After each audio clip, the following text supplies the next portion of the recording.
Kwa niaba ya Mheshimiwa Rais wa Jamhuri ya Muungano wa Tanzania, Mama Samia Suluhu Hassan, ambaye ndio alokusudiwa kusomewa dua hii, naomba nilete shukurani zake kwenu, sio zangu, zake kwenu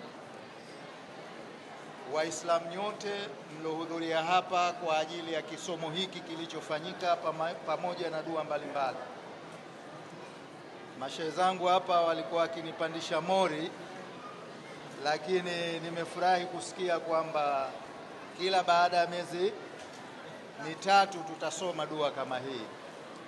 Inshallah Mwenyezi Mungu atufikishe na tuje tushiriki tena katika dua nyingine ambayo inaweza ikawa imehudhuriwa na Waislamu wengi zaidi kuliko hawa waliopo leo.